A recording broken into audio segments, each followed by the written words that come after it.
Here with you today. Um, Again, I would just echo what Sarah has already said. I'd really like this to be conversational. Sometimes screens can feel impersonal, and I'm sorry we can't be gathered around a nice, comfy lunch table with yummy food to have this conversation. Computer screens will have to do, but hopefully we can make this as intimate a time together to talk about. Important um, some important topics as we have some time together today. My name is Stacy Brady. You may wonder why I'm popping up on your computer screen from North Carolina. I come from Maryland. That is my home base.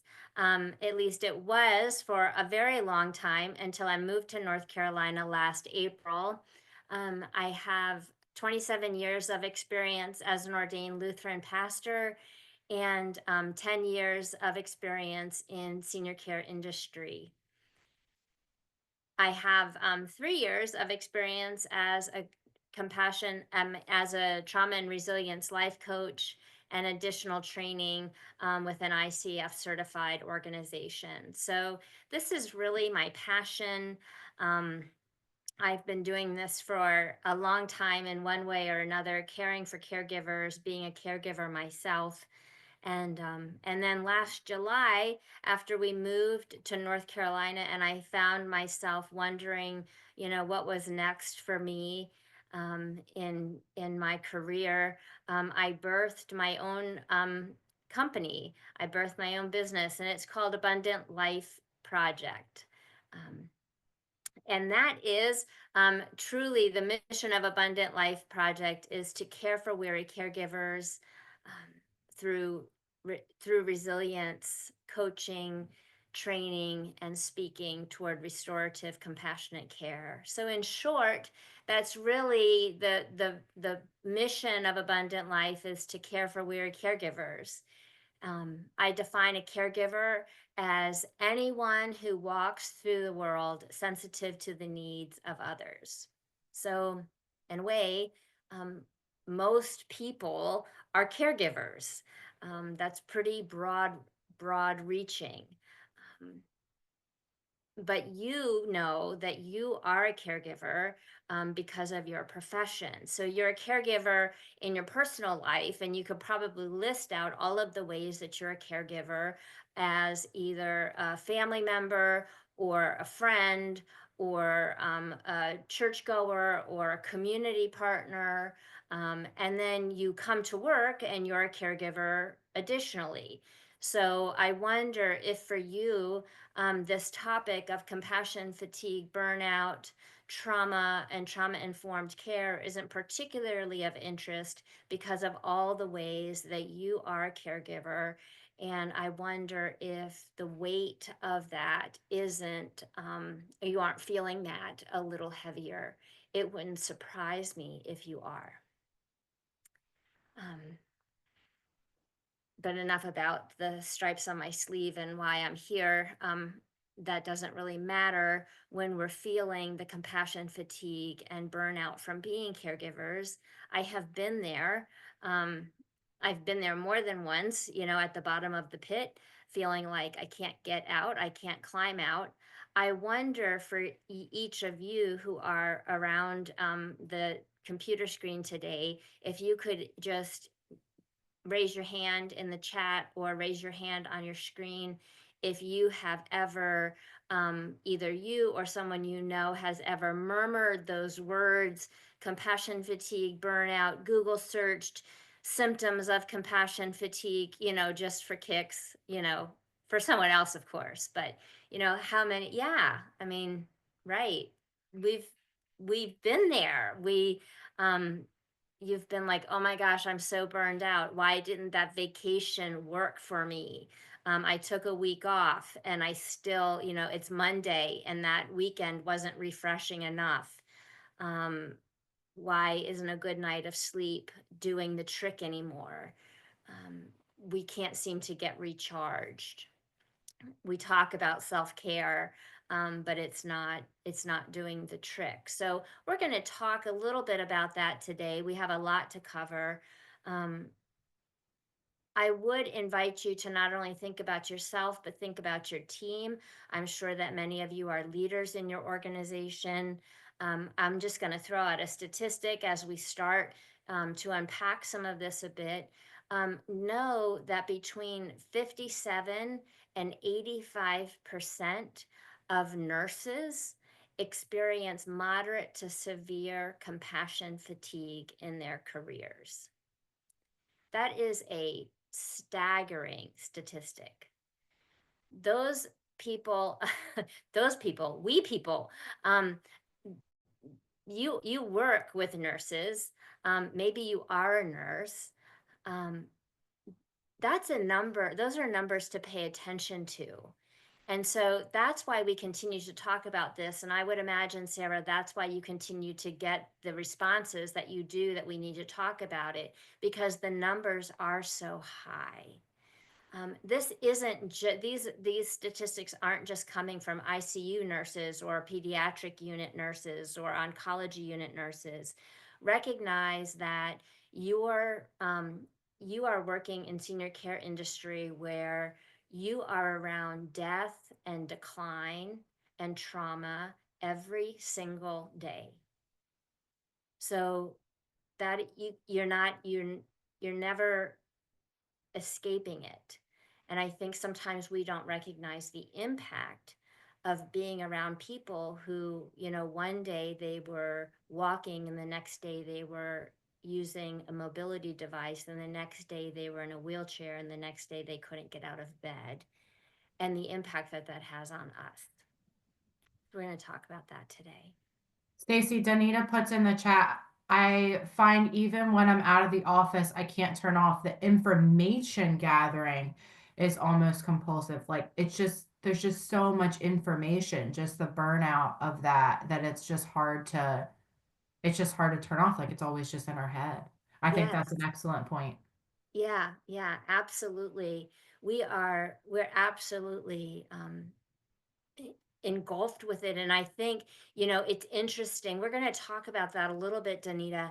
The trauma that we as caregivers have experienced in our personal lives. Um, we as caregivers have a higher experience of personal trauma that we bring with us into our professions. And so that's almost a reason why we go into the profession. I think that's one of the reasons why we can't escape it. That we have had personal experience of caregiving, or we have had personal experience of, a traumatic experience, whether it's been, one experience of trauma or, a continuum of trauma, traumatic exposure, maybe a grandparent dying in our home or something like that. And so then we say, oh, I want to do that for a living. Um, and so we're extra sensitive to that information, and we just want more and more and more. Or we hear something on the news and it all of a sudden informs our working. We're always sensitive to that information when it's out there. We don't even have to go looking for it. It seems to find us. Yeah. I don't know who this author is. It's not me, so I can't take any credit for it. But I love this quote. Love is costly. Love is providing a benefit to another at a cost to yourself.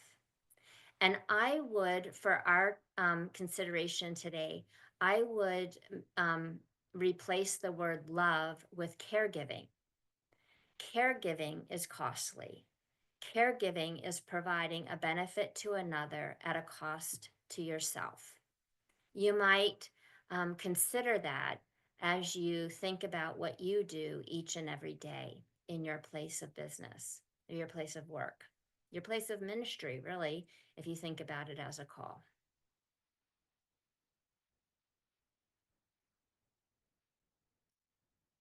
So, this is where I'm looking for a little feedback.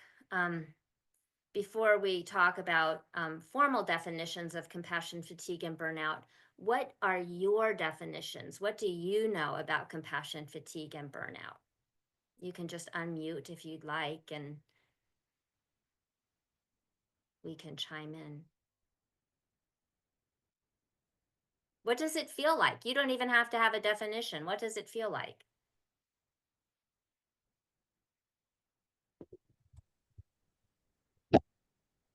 I'm thinking for myself, um, because I've dealt with so much hospice care.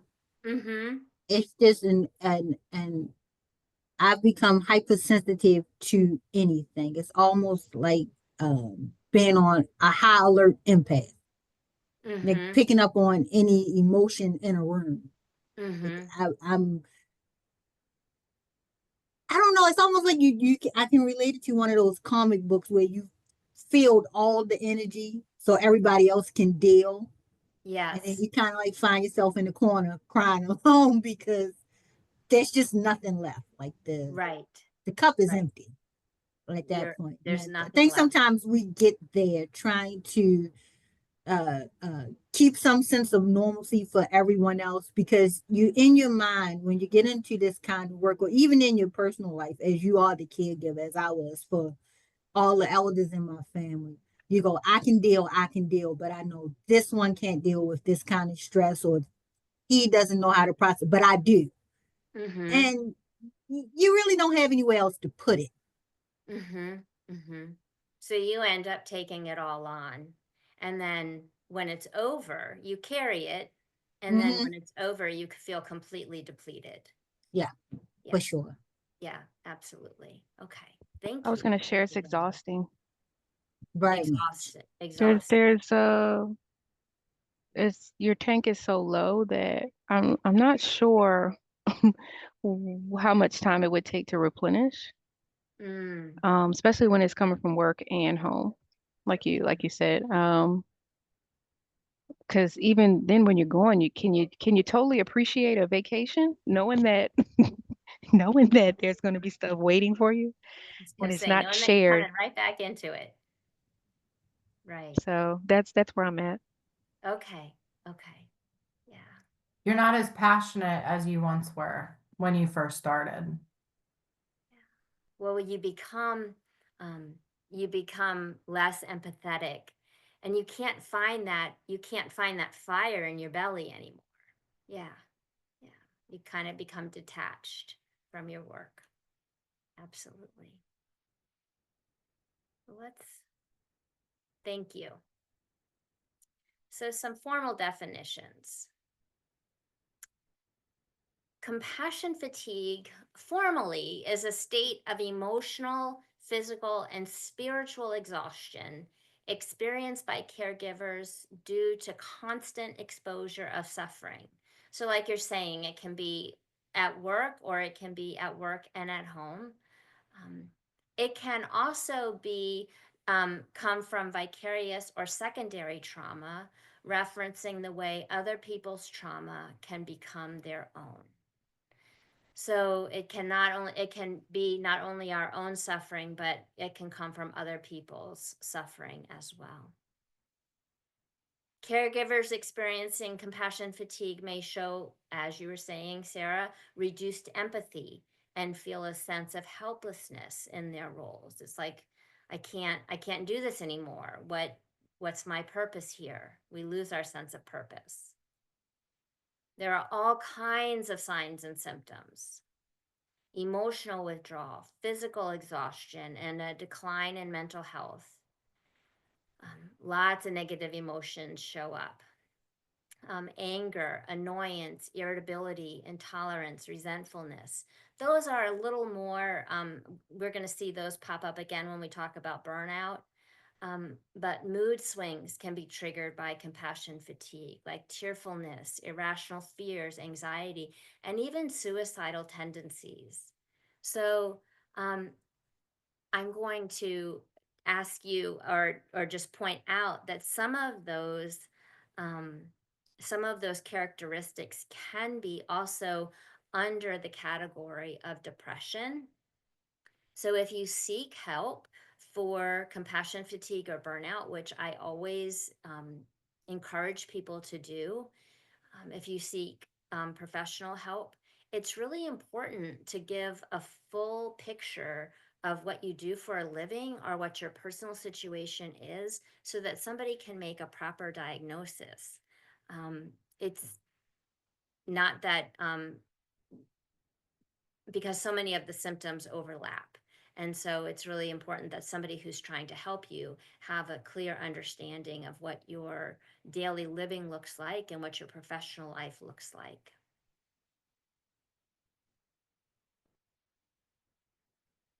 Defining burnout.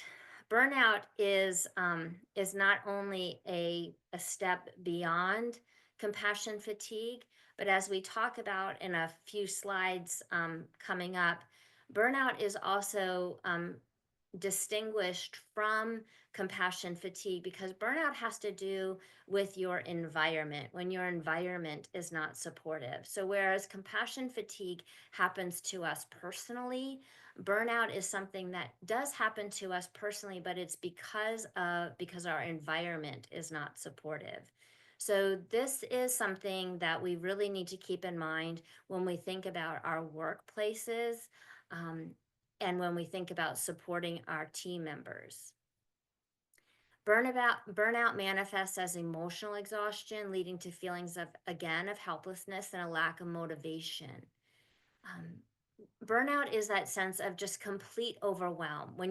It's like when your executive functioning in the front part of your brain has just gone kaput and you're like, I've absolutely no idea where to go next. It's that point of I've got nothing left. And it's that that extreme irritability and frustration. I don't know. I'm gonna talk about COVID for a minute. I know that probably a lot of us are tired of talking about COVID, and we don't want to talk about it anymore. Um, I'm I'm gonna bring it up for just a minute if you will entertain me for a sec. Um, I think burnout was experienced by a lot of people during COVID. If you remember, if you were anything like me during COVID, you experienced some real brain fog and and just that feeling of overwhelm, like I don't know what to do next, and you couldn't think clearly. You had a hard time remembering. Um, you had a hard time planning out your day. You were always reacting to things. You were never, there was no time for strategic planning, besides those, huddles, those quick huddles when you had to pivot on a dime because of new regulations coming down the pike. So burnout was that period of time. It was it's that feeling when you're just like, oh my gosh, I can't think straight. I don't know what's happening. And I just don't know how much longer I can keep this going.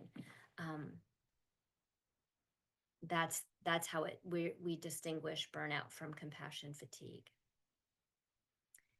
Physical symptoms of burnout can include fatigue. They manifest physically, like headaches and changes in sleep patterns. Eating habits are often impacted, as well as GI issues and muscle aches. So that's that indigestion or stomach pain that you've been having that doesn't seem to remedy itself with Tums. You may want to think about your stress level. Those muscle aches that aren't taking care of themselves with cream or ibuprofen. You may want to think about the impact that your work life is having. We manifest stress and trauma physically, as well as mentally and emotionally. And then, of course, reduced performance. Burnout leads to reduced performance due to detachment at work. I mean, when we can't do it, we can't do it. And that happens in our personal lives too. So we have this overall engagement problem. How many of us went into isolation during COVID, not only because we were forced to, but then even when we could come back out into the world, didn't want to, and we're still having some lingering effects of that.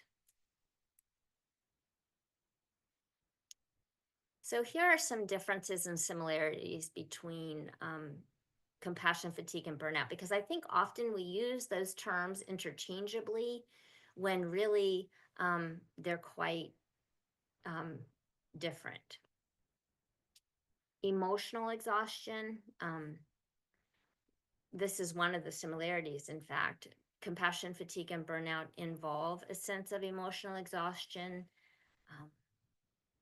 It does impact our emotional well-being and our performance.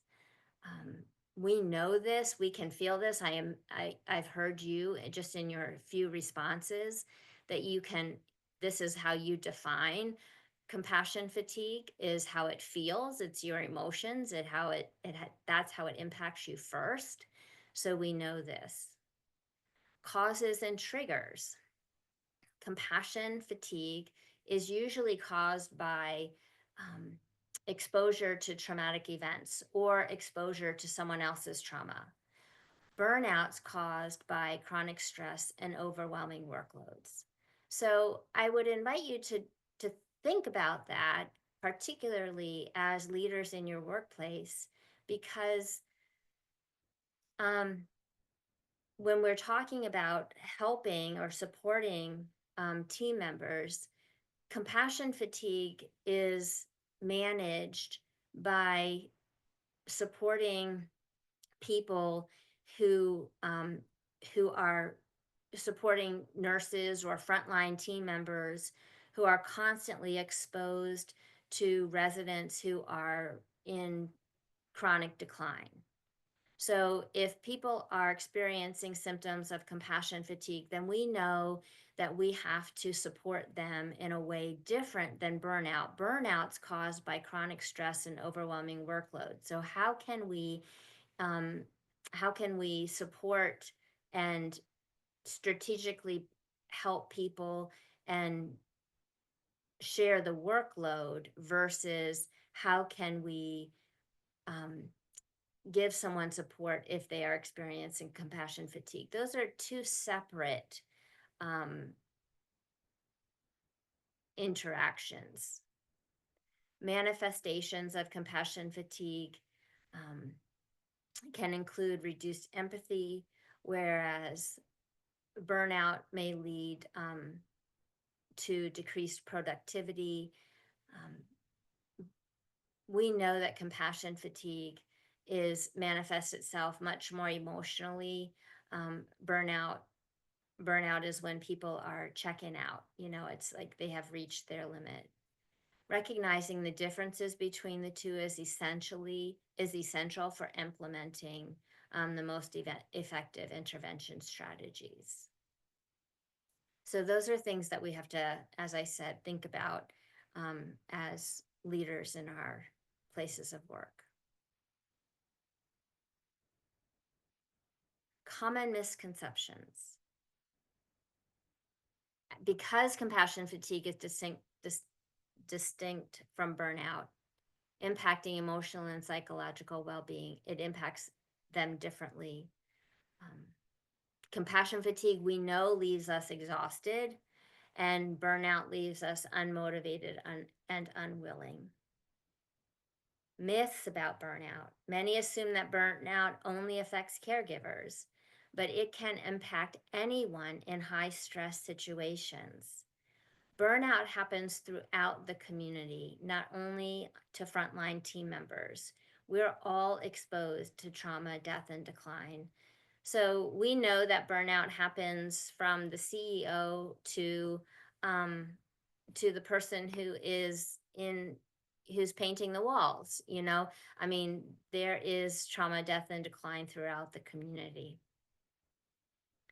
Misunderstandings about these conditions can lead to inadequate support for those in need. This is why understanding the difference between the two is key. Are you understanding the difference between the two? Is that made clear? And do you understand why, am I being clear in why understanding the two is important when we talk about supporting people in our communities who are dealing with one or the other? Does that make sense? Does that make sense to you? Okay. Okay.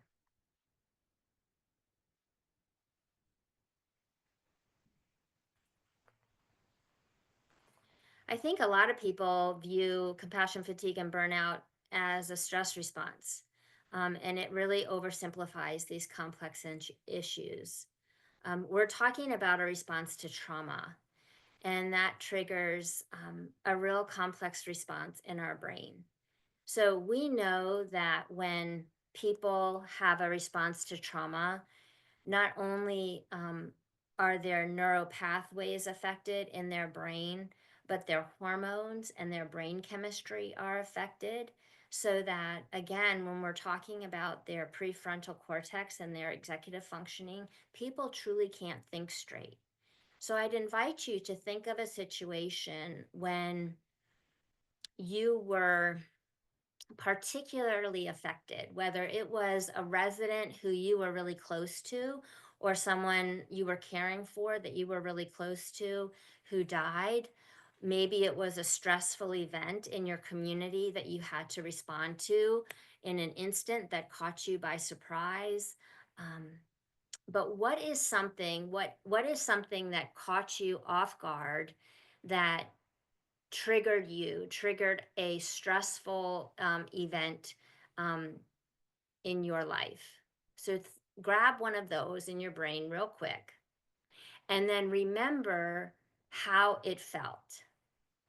Remember what happened. Remember how long it took you to catch your breath. Remember how long it took you to think straight again. Remember how long, for people who have had very little exposure to trauma in their lives, it takes at least 30 minutes to get all of our executive functioning skills back. For people who have had a lot of exposure to toxic stress, it takes up to 30 hours to get all of our hormones and brain chemicals back in balance. So think about that. If you are supporting people, if you are employing people in your workplace who have had toxic stress in their lives and their favorite resident dies and they're triggered by that and they call out for work the next day, I'm not telling you to give them, a pass and make it all peachy keen. But I am inviting you to have a conversation about that and to lead them to some help and helping them cope with that so that the next time they don't call out. Because it does take up to 30 hours for people to get all back in balance, for our central nervous systems to get back in balance. That's scientifically proven. So it's not just some fruitcakey pastor talking. From your own experience, when you've had a stressful situation strike you, how long it takes you to get back in balance. If someone's carrying a lot of toxic stress with them, it takes a lot longer for them to get back in balance. Impact on help seeking. If people aren't aware of these kind of facts, a shallow perception can significantly affect how individuals approach seeking help and support for mental health. Seeking help can be necessary as the effects of trauma and/or secondary trauma are very real and unavoidable.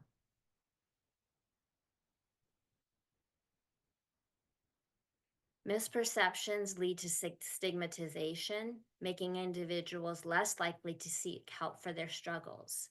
So, and I don't mean just going to a mental health care professional, but even just speaking to a coworker or coming to a supervisor or seeking professional help. Compassion fatigue awareness, if you can do something as impactful as raising awareness about compassion fatigue, it's crucial to reducing misperceptions and encouraging support-seeking behavior. Can we make this a topic in our weekly huddles, monthly meetings, annual employee feedback? Do you have a method of annual employee feedback? Support systems. Effective support systems can help individuals acknowledge their struggles and foster an environment of understanding. So how can we do this within our communities? How can you build that within your teams? So let's talk a little bit about trauma before we talk about trauma-informed care for our team. Very broad definition of trauma. When we experience, this is trauma in a nutshell. Anytime we experience a very stressful, frightening, or distressing event or events that are difficult to cope with or are out of our control. It could be one incident or an ongoing event that happens over a long period of time.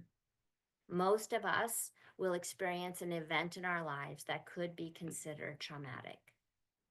So it will happen to most of us.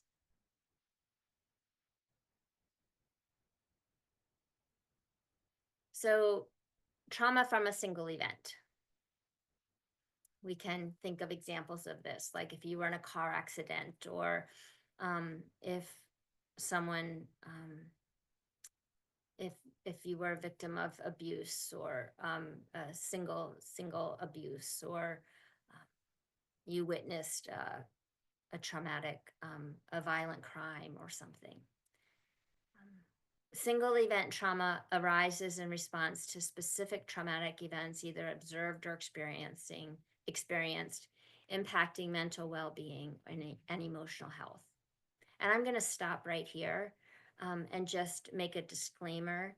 I think anytime we talk about trauma, we need to be aware that a lot of people carry traumatic events inside of us. And so I want you to know that if you are carrying trauma, the effects of trauma inside of you, please feel free to shut off your screen, do what you need to do. If anything triggers you during this part of the presentation, I don't want you to be ill-affected by this at all. And if you need to reach out following the presentation, please feel free to do so. But the psychological effects of single event trauma can be immediate, affecting a daily life and functioning. So we can imagine that, right? That's no surprise that if somebody sees something that is very traumatic, they may have a hard time leaving the house any longer. They may not be able to take care of themselves in a proper manner. And then there may be long-term consequences. And we know that people, if they don't get help for being a victim of trauma, either observed or experienced, if they don't get help, if they're not addressed effectively, they can have very significant long-term effects.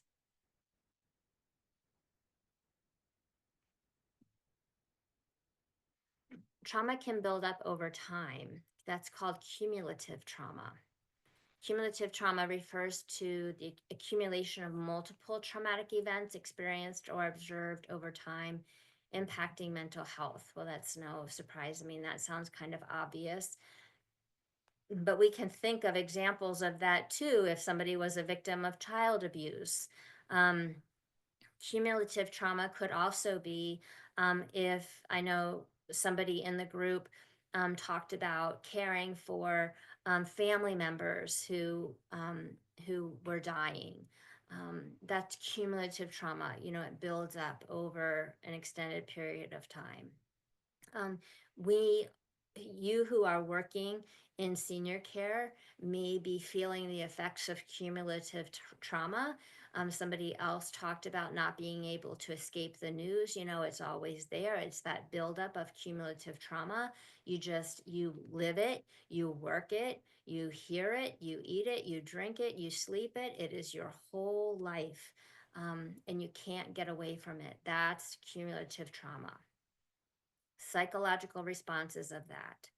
Um, some individuals may exhibit a complex psychological responses such as anxiety, depression, and PTSD as a result of cumulative trauma.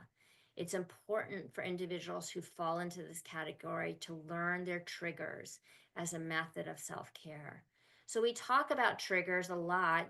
I think that word has become kind of a catch-all word lately, but let's break it down and take it seriously when we use that word. Know what are your triggers for your trauma. If you are experiencing cumulative trauma, know what triggers you. If you are really trying to take care of yourself and have some restorative care, what do you need to stay away from so that you are not triggered back into that cumulative trauma state of being? Maybe it is your phone that has that constant news feed on it. Maybe it is the television. Maybe it is a certain kind of books. Maybe it is conversations with a certain person where the topic um, of trauma and care for older people always comes up. You have to figure out what that is, but I can think of triggers for myself. And when I'm practicing a Sabbath day or a day of self-care, I really, you have to really stay away from those so that you can experiencing little moments of self-charging, of recharging. Long-term mental health care issues. Lasting effects of cumulative trauma can lead to significant long-term health challenges that do require professional support. However, constant exposure to trauma can be managed with vigorous self-care and a strong support network. I would imagine that many of you are connected to each other. Well, I already know you're connected to each other through Leading Age Maryland. So that is a strong support network. Think of other ways that you are or could be connected to support networks. Maybe you have friends in the industry that you can get together over a dinner or a lunch. Maybe you can FaceTime each other once a week or once a month just to connect. How else can you find confidants that you don't have to explain yourself to, and you can be your authentic self to, and you can gain support? Secondary trauma in caregivers. Boy, I think this is the key, how we really get hit in the caregiving profession. Secondary trauma can affect caregivers who provide empathy and support to trauma survivors and those experiencing decline and facing death, often leading to emotional distress. So, if you recognize that the people you're caring for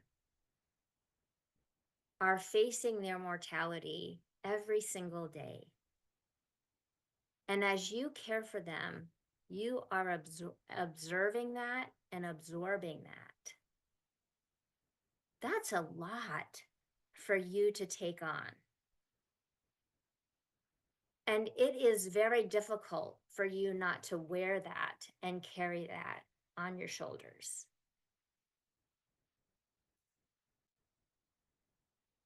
I don't know if we as caregivers always recognize the impact of the care we provide.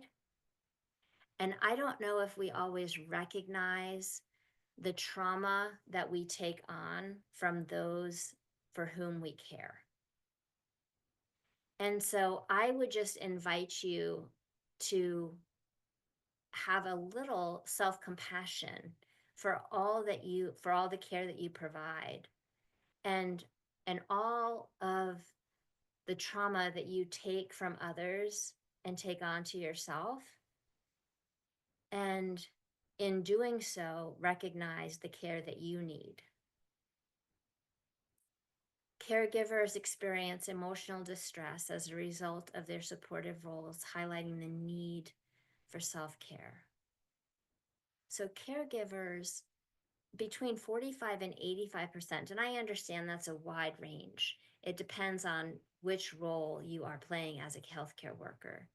But between 45 and 85% of healthcare workers experience emotional distress as a result of their supportive role.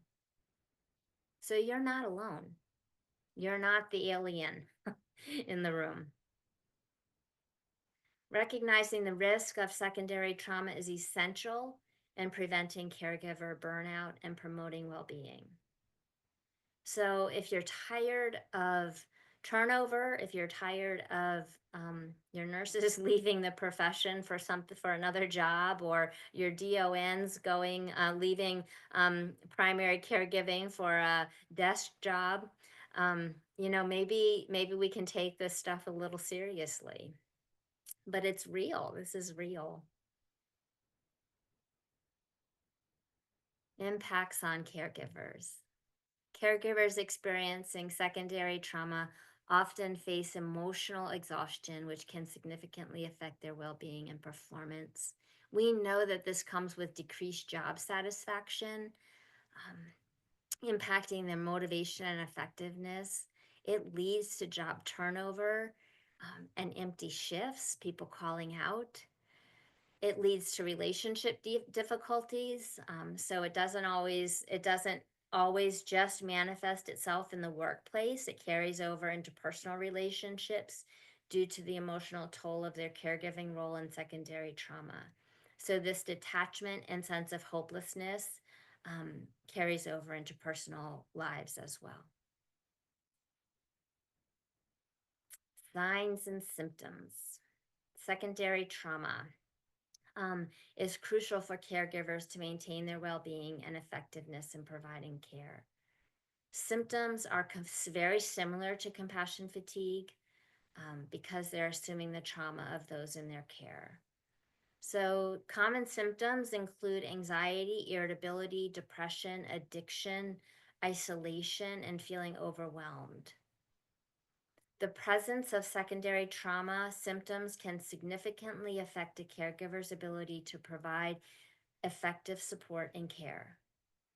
So I don't know if this happens where you work, but do you ever wonder why someone isn't giving care to careful reporting? If they're not reporting if they're not doing their reports carefully, or if they're not reporting on time to their shift, or if they're not communicating effectively. It may just be fatigue due to secondary trauma.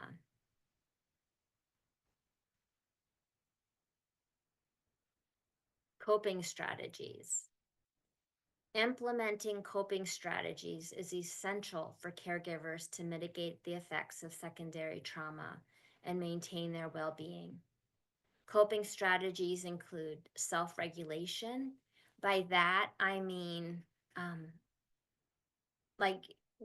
anything that has to do with relaxation techniques, or anything that calms your central nervous system. So it could be whatever works for you. Could be taking a walk, it could be deep breathing, it could be meditation, it could be journaling, it could be gratitude practicing. Anything that calms your central nervous system, increases your blood flow, increases your lung capacity, calms your heart rate, that kind of thing. Having a strong support network, developing a strong sense of yourself. knowing who you are, that's a good coping strategy. Setting some goals, even though when you are all full of compassion fatigue and feeling burned out, that's one way to climb out of the pit, is to set some goals. And they don't have to be big goals. They don't have to be like climb Mount Everest or anything, but little goals count, small steps count. So set some goals, get a calendar, put the goals on the calendar, reward yourself when you meet the goals. And that's one way to keep moving forward. Adaptability, being flexible, is one of the best ways that we can cope. We know that that the willow tree is stronger than the oak tree because it flows and sways. So that's the best form we can embrace. And then embracing joy. It is a good thing to practice joy. And some days it does feel like a practice. Some days it does feel like a discipline. But we know that when we smile big, like when we smile so big that it triggers our muscles around our mouth and it triggers the muscles around our eyes, it really does. Those when we are triggering those two sets of muscles, it really does send a signal to our brain that we are happy, and that is a real thing. So some days we just have to put our smile on, and our brains will get happier, and we embrace joy and try to make the best of it, and know that tomorrow and the rest of the day will get better. Real versus perceived trauma. The definition of real trauma, obviously, is something that has happened. It's a highly distressing event that has significant psychological impact on an individual. A perceived trauma refers to an experience that may seem less severe but can still significantly affect an individual's mental health. And the subjectivity of trauma. Everyone's experience of trauma is unique and different. But we have to recognize that, and we can't judge people for how they experience trauma. That's helpful when we talk about supporting our team members. I'm gonna just skim over this slide because while I have other letters after my name, I do not have a mental health, I'm not a mental health care provider, but I thought that this would be important to lift up. Mental health impacts of trauma are certainly PTSD, anxiety disorders, depression, and it is definitely important to recover from trauma because lasting impacts of trauma are significant, and if we can't support them at work, it is always important to refer out.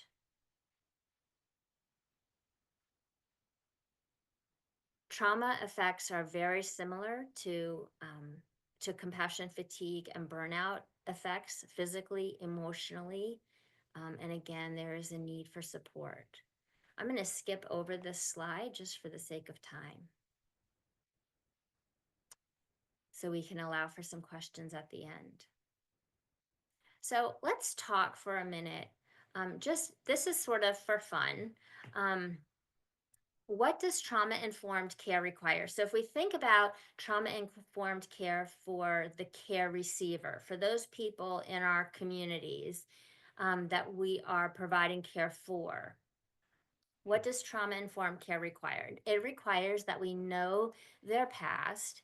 It requires that we're sensitive to their past. And it requires that we create a safe environment that they might flourish in the present. So it maintains that everybody in the care, on the care team, is in the support system, right? That's what trauma-informed care requires. Please correct me if I'm wrong, but that's my understanding of trauma-informed care and my experience with it. I mean, this is a broad generalization. if we recognize that trauma which our team members bring, because we know that the statistics show that we as team members in caregiving professions, by and large, bring trauma with us, and that's a motivator for us being in a caregiving profession, and we experience trauma on a daily basis. How might we duplicate this for them? What might this look like? What might it look like if we provide a place for them to discuss any unresolved trauma and or current experiences? What might that look like? How can we have time every month, maybe? I mean, it doesn't have to be on a daily basis or a weekly basis, but maybe it's a monthly basis, or maybe it's a website or an email address that they can send to. Maybe it's a person on the team. Maybe it's the chaplain. Maybe it's another care team person who they go to. But maybe it's the team as a whole who comes together to build in another support system to talk about Miss Jane who passed, who that was really hard for me. Or that I still haven't gotten over, and it was at the beginning of the month, and now it's the end of the month, and Joe is dying, and I'm still thinking about Jane. Or because Jane died, I'm really having a hard time caring for Mary because I think that she's going to die, and I don't want that to happen to her because I'm still thinking about Jane. Where do we come together to talk about those things and make it safe? Nobody has to be an expert in the room. We just have to come with open ears and open hearts and open minds. Maybe it's helpful to have somebody in the room like a social worker or a chaplain. That would be helpful. But other than that, it doesn't take a lot of hands on deck to make that happen. It takes a little time off the floor, but I think that's a sacrifice for providing some support for your team. Provide awareness that a large majority of healthcare workers bring with them a history of trauma or secondary trauma. So in order to get people talking about this, in order to get your team talking about this, first we have to let them know that it's okay. We have to create that safe place. We have to let them know that, hey, you're not alone. If you're bringing a history of trauma with you, or if you're experiencing secondary trauma in your caregiving, you're not alone. So if you come to this group to talk, you're not going to be the only one. And then create that safe environment. Actually do it. Create that safe environment that they might flourish in the present. Provide tools to cope with their current setting. So I did one of the slides at the end that I presented were the tools to cope with trauma, and we talked about those 6 tools: self-regulation, support network, being adaptable. There was a whole list of 6 of them, setting goals, those kinds of things. And so those are some of the tools that we can do to move forward even in our current situations.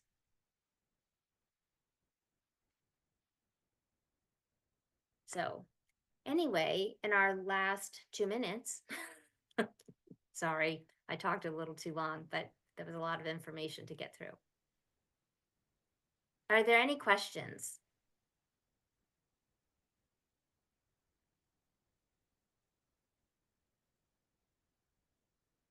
Stacey, there weren't any questions in the chat.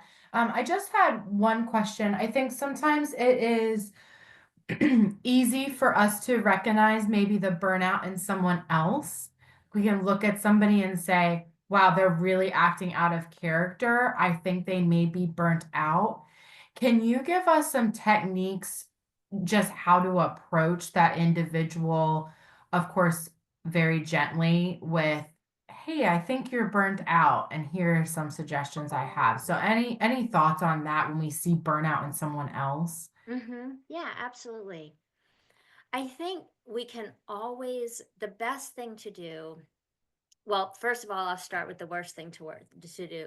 The worst thing to do is to say nothing. The worst thing to do is to let somebody remain burned out, because they're not only doing damage to themselves, they're damaging the people that they're caring for. They're not doing effective work, and they could be hurting, not physically, of course, but they could be hurting spiritually and emotionally and mentally the people that they're caring for. And so we always want um, to reach out in care. That's the first tip about how to approach someone. You always want to reach out in authentic care. And even though sometimes we get intimidated by saying something to somebody else, if we reach out authentically and in a caring way, most of the time we're not going to go wrong. However, we can lead someone to, you can lead the horse to water, but you can't make them drink. So the best way, in my opinion, is to say, hey, I'm saying this to you because I really care about you. And I've noticed, and sometimes I notice this in myself. And so I'm only speaking to you because I have been there, um, and I care. I notice that you've been, um, showing up to work late, or I notice that you've been particularly irritable lately. And I know that may be a little hard to hear, but, I notice this, and use I statements. We know that, right? We always use the I statements. Use those I statements. I noticed this, I noticed that. How does that sound to you? Does that sound like anything going on? I just want you to know I care about you. And then ask the question and let them answer. And if they say no, or if they say absolutely, then you can respond. Um, but use those I statements and talk about what you've noticed. But I think if we come from a place of authentic care, then most of the times it will be received okay. Does that help, Sarah? That's great. Yeah. Well, Stacy, thank you so much. I really appreciate your time with us today. We will definitely be sharing these slides in PDF with everyone, as well as the recording. Please feel free to reach out to Stacy if you have any questions, comments, concerns, celebrations, grievances, all of those things. We'd love to hear from you. We know this was a heavy topic today, so hope everybody has a minute to take after this to provide some self-care for yourself. Go grab a drink, go to the bathroom, get some lunch if you haven't done that already. Look forward to hearing from everyone and seeing everyone next month for April. But for now, I hope that everybody has a great rest of the day. Thanks again. Thank you. Bye.